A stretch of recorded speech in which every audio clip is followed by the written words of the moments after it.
আশা করি সবাই ভালো আছেন। আলহামদুলিল্লাহ, আল্লাহ আমাকে খুব ভালো রাখছে। আজকে কথাটা হইল মা বাবা।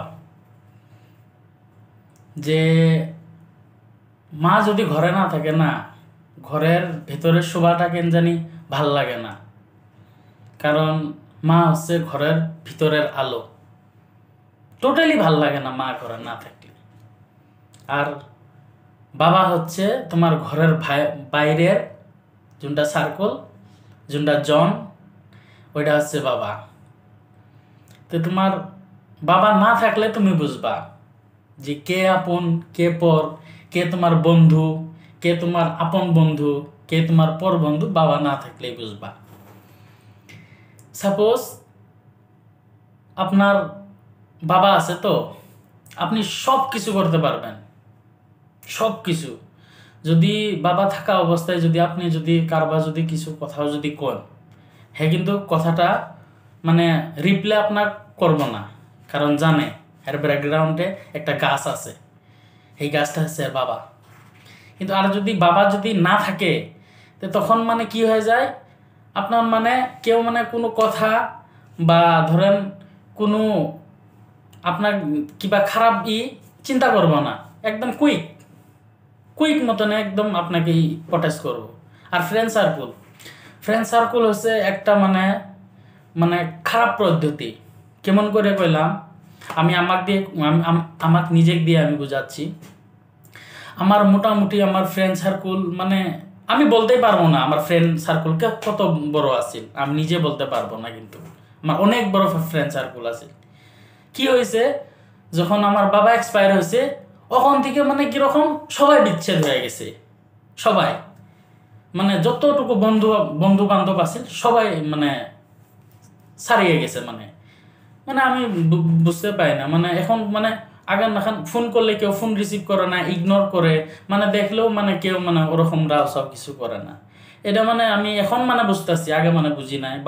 বাবা আগে বহুত কথা কইতো, বলে তুই যে বন্ধু বান্ধবদের নিয়ে ঘুরস বেড়াস, যেখানে ডাকে তুই ওইখানেই যাস, কিন্তু এটাতে এই বস্তুটা কিন্তু তুই পরে বুঝবি, আমি যখন থাকবো না তখন পরে বুঝবি। কিন্তু সত্য কথাই বাবার কথা যোনগুলা আদেশ, যোনগুলা কথা কয়ে গেছে, আলহামদুলিল্লাহ সব এখন ভুক্তভোগী, এখন বুঝতেছি। আগে বুঝি নাই। আগে কইছে, বাবা কইছে যাস না এখানে, ওইখানে যাস না, এটা করিস না, ওটা করিস না, করছি।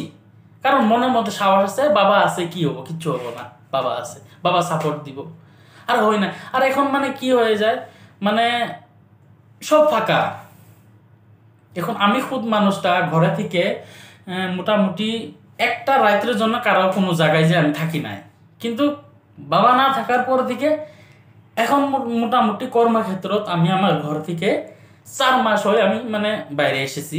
এখন আমি 4 মাস পর্যন্ত এখানে ভুক্তভোগী। এইখানে বুঝতেছি যে বাবা থাকাটা কতখানি প্রয়োজন একটা ছেলের জন্যে, একটা ঘরের জন্যে, একটা সংসারের জন্য। বাবার ছায়াটা কতটুকু প্রয়োজন এখন এখন বুঝতেছি, আগে বুঝি নাই। তে যার যার বাবা মা আছে সবাই রিকোয়েস্ট, সবাই ভালো ব্যবহার করবা, ভালো নজরে দেখবা, খারাপ ব্যবহার কেউ করবেন না, খারাপ নজরে কেউ দেখবেন না।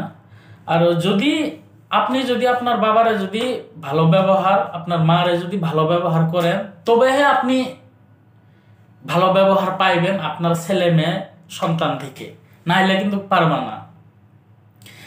আলহামদুলিল্লাহ আমি আমার বাবার অনেক সম্মান করছি, অনেক আদর যত্ন করছি, কিন্তু কখন মানতে পারি নাই।